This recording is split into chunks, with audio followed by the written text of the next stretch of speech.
Selamat sejahtera murid-murid. Hari ini kita akan mula bab 11 iaitu pengenalan set.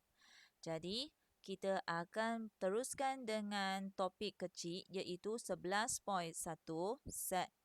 Sila rujuk buku Galus untuk soalan-soalan yang perlu dibincangkan. Sekarang boleh rujuk buku Galus muka surat 84, soalan bahagian A3. Ini adalah soalannya. Gandaan 5 yang kurang daripada 35. Jadi, soalan menghendakkan murid-murid memerihalkan set ini dengan menggunakan 3 cara, iaitu peliharan, penyenaraian dan juga tata tanda pembina set. Sebelum kita mula menuliskan jawapan, kita perlu fahamkan dulu apa syarat yang telah dikemukakan. Jadi, masih ingat apa itu ialah gandaan? Gandaan bermaksud nombor tersebut didarabkan dengan nombor 1, nombor 2, nombor 3 dan seterusnya.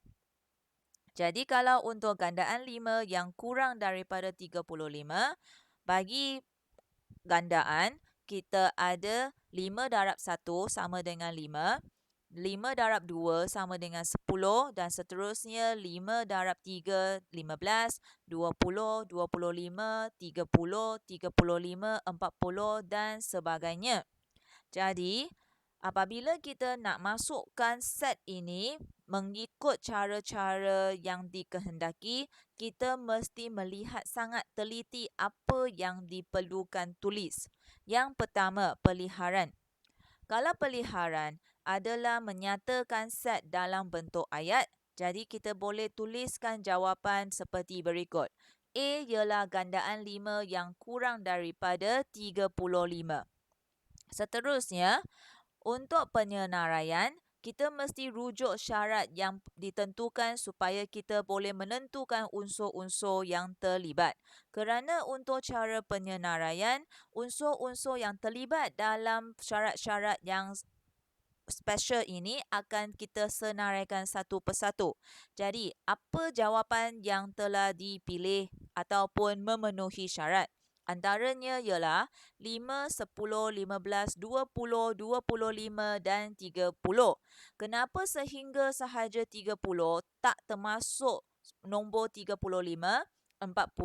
Kerana mengikut syarat dia hendakkan gandaan 5 yang kurang daripada 35. Oleh sebab itu, 35 ke atas, nombor-nombor gandaan 5 semua tidak disenaraikan.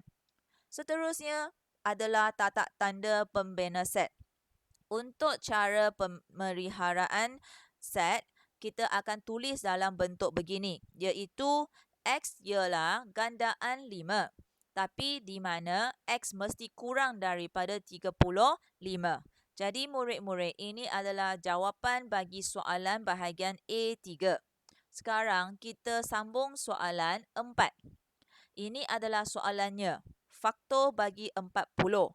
Jadi, 3 cara yang kita perlu menyenaraikan ataupun memeliharakan ataupun menggunakan tata tanda pembina set.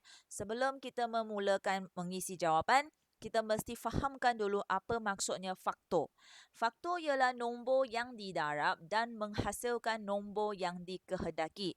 Contoh sekarang, nombor yang dikehendaki ialah 40. Jadi, ini adalah antara senarai yang ada, iaitu 1 darab 40, 2 darab 20, 4 darab 10 dan 5 darab 80. Keempat-empat persamaan ini boleh saya dapat 40. Jadi, unsur yang terlibat dekat sini adalah 1, 2, 4, 5, 8, 10, 20 dan 40. Mengikut cara pertama peliharan, dia hanya nak kita tulis dalam bentuk ayat. Jadi kita masukkan sahaja set A, iaitu A besar ialah faktor bagi 40. Kalau ialah cara yang kedua penyenaraian, makna apa yang kita dapat senaraikan dekat sini, kita mesti masuk ke sini juga.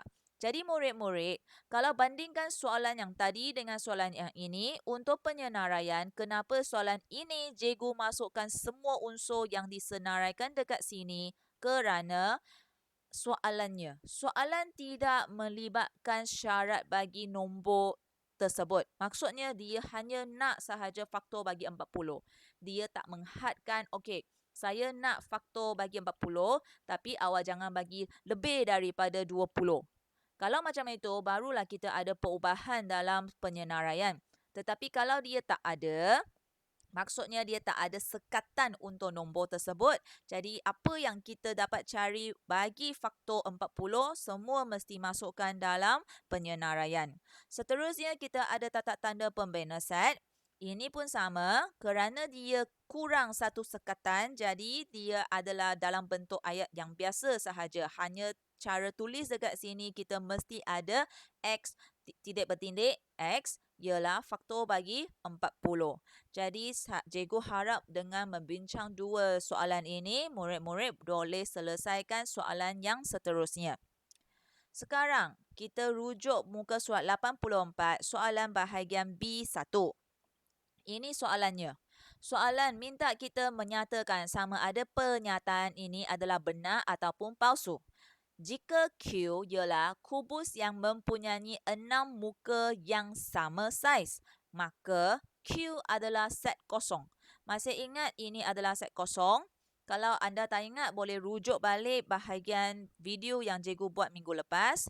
Jadi untuk set kosong, ertinya tiada unsur dalam set tersebut. Maksudnya tiada calon kalau awak kata kubus ialah 6 muka yang sama saiz dan benda itu tak wujud, jadi Q adalah set kosong. Untuk memastikan jawapan ini betul ke salah ke, kita mesti faham apa yang diperkenalkan ataupun dikatakan sebagai syarat dalam set Q tersebut. Yang pertama, macam mana kita nak tahu sama ada Q itu ialah set kosong ataupun tidak? Dengan cara kita semak syarat yang dikemukakan, iaitu kubus mempunyai 6 muka yang sama saiz. Jadi pelajar, macam mana rupanya kubus? Masih ingat? Di bawah cikgu bagi satu bentuk kubus. Adakah kubus ini memenuhi syarat dalam set Q? Maksudnya, adakah kubus ini mempunyai 6 muka yang sama saiz? Jadi, sebenarnya kubus adalah sesuatu geometri yang terdiri daripada 6 bentuk segi empat sama. Setiap permukaan dekat sini adalah segi empat sama. Kalau segi empat sama, semasa di dalam kelas, kita pun sudah banyak kali berbincangkan tentangnya. Segi empat sama adalah empat-empat sisinya mempunyai saiz yang sama, mempunyai panjang yang sama. Jadi, dengan memahami apa itu kubus, kita boleh faham kubus ini betul-betul wujud dalam set Q. Maksudnya, set Q itu bukan set kosong kerana ada unsur wujud dalam set tersebut. Okey, maka pernyataan ini adalah palsu. Jadi pelajar senang sahaja. Awak bayangkan contoh semasa di dalam kelas, kita ambil murid-murid yang bilangannya sikit. Contohnya sekarang hanya 4 sahaja pelajar Cina dalam kelas 1 jujur. Betul tak? Sekarang saya nak minta seorang pelajar Cina yang bernama Tan. Sila tampil ke depan. Ada ke murid pelajar Cina yang bernama Tan? Saya rasa tak ada. Jadi tak ada maksudnya itu adalah set kosong. Kerana walaupun ada murid di dalam satu J, tapi tak ada murid yang bernama Tan. Jadi saya tak boleh nak keluarkan seorang murid yang bernama Tan tersebut. Maka permintaan saya ataupun syarat saya pada masa tersebut adalah set kosong. Okey, jadi pelajar, cikgu harap anda faham. Sekarang sekali lagi kita rujuk muka surat 85, soalan C1. Ini soalannya. Soalannya katakan set Q adalah X, di mana X ialah gandaan 5 dan X mesti kurang ataupun sama dengan 10 dan kurang daripada 70. Jadi pelajar, ini anda boleh buat satu perbandingan dengan apa yang kita ambil semasa soalan depan. Ini adalah cara menulis tata tanda pembina set apabila kita ada keperluannya, dan ini adalah penambahan kalau dia ada sekatan nombor. Kalau dia tak ada sekatan nombor, unsur-unsur yang dekat dalam itu akan jadi sangat besar kerana gandaan 5 kan, dia boleh darab 5 darab 1, 5 darab 2, 5 darab 3 dan seterusnya sehingga 5 darab 1000, 5 darab 2000. Jika tak ada sekatan ini, unsur kita akan tak terhingga. Sebab itu kalau dia ialah gandaan 5, selalunya dia ada sekatan. Okey, balik kepada soalan kita. Jadi, macam mana nak menentukan jawapan ini adalah subset ataupun tidak? Yang pertama, sila lihat apa yang kita ada. Dia nak gandaan 5 tapi dalam lingkungan nombor tersebut. Jadi 10 dimasukkan kerana simbol ini menunjukkan kurang atau sama dengan 10. Seterusnya 10, 15, 20, 25, 30, 35, 40, 45, 50, 55, 60, 65 sehingga 70 kerana sini ada sekatan sehingga 70 sahaja. Step yang pertama ini sebenarnya ialah menentukan elemen yang terlibat dalam set Q. Seterusnya kita semak elemen soalan sama ada terkandung dalam set Q ataupun tidak. Ini adalah soalan yang diberi sama ada 5, 25 dan 100 adalah unsur-unsur di dalam set Q yang baru saya senaraikan. Jadi kalau ya, anda boleh katakan dia ialah subset. Kalau bukan, jadi dia bukan subset. Ini ialah langkah yang terakhir kita bagi jawapan dengan menggunakan simbol yang sesuai. Jadi cikgu harap pelajar masih ingat apa simbol ini. Ini adalah subset. Ini adalah elemen kepada, ini adalah bukan elemen kepada. Jadi pelajar sila buat pembetulan sikit. Ini adalah elemen kepada dan ini adalah bukan elemen. Maksudnya dekat sini unsur-unsur saya dapat cari 5. Tak dapat. Jadi dia bukan unsur bagi set Q. Kalau daripada sini saya dapat cari 25 tak? Boleh. Sini. Jadi dia adalah unsur bagi Q. Kalau sini dapat saya cari 100, tidak. Jadi jawapan ialah bukan unsur bagi Q. Okey, so pelajar sila menelitikan soalan dan juga jawapan yang diberikan.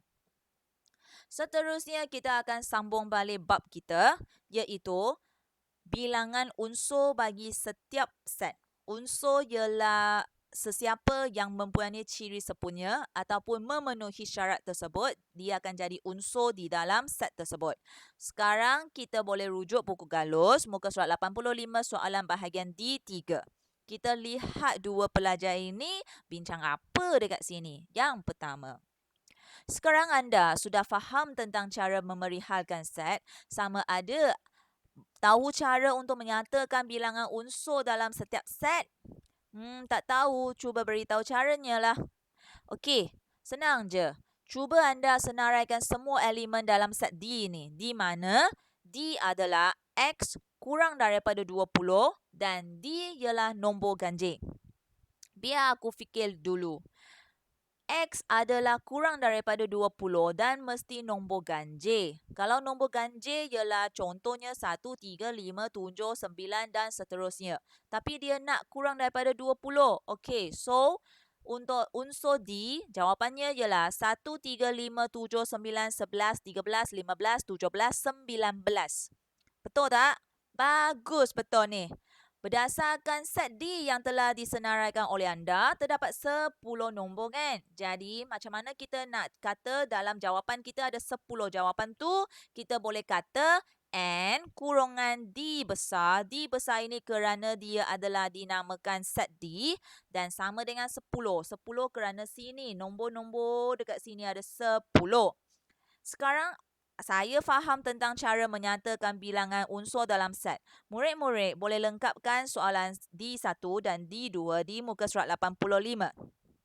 Okey, seterusnya kita akan masuk pula ke samaan set. Jadi, sama juga kita rujuk buku galus muka surat 85 soalan bahagian E1. Okey, tengok lagi dua orang ini bincang apa. Sekarang giliran saya pula. Anda faham apa maksudnya set sama? Tak tahu, cuba anda terangkan. Sekarang, dua set diberikan. P adalah huruf dalam perkataan rajin. Q ialah huruf dalam perkataan jiran. Cuba senaraikan semua unsur yang ada bagi set P dan Q. Okey, jawapan ialah P ialah R-A-J-I-N. Q ialah J-I-R-A-N. Dua set ini mempunyai unsur yang sama. Walaupun susunannya tak sama tapi unsurnya semua sama. Dua set adalah sama jika mereka mempunyai unsur yang sama. Kalau set P dan Q adalah sama, maka kita boleh tulis dalam cara macam ini, P sama dengan Q. Sekarang saya faham tentang cara menulis jawapan jika dua set ialah sama. Murid-murid boleh cuba soalan bahagian E 2 sehingga 3 muka surat 85.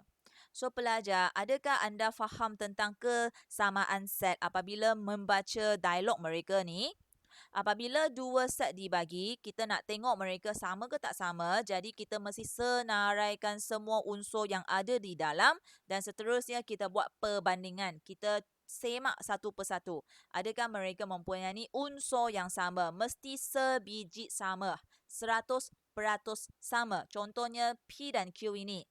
Ada R, ada A, ada J, ada I and ada N. Dia tak ada huruf yang lebih-lebih. Contohnya Q ada terlebih satu huruf T. Tapi P tak ada. Q ada satu T terlebih.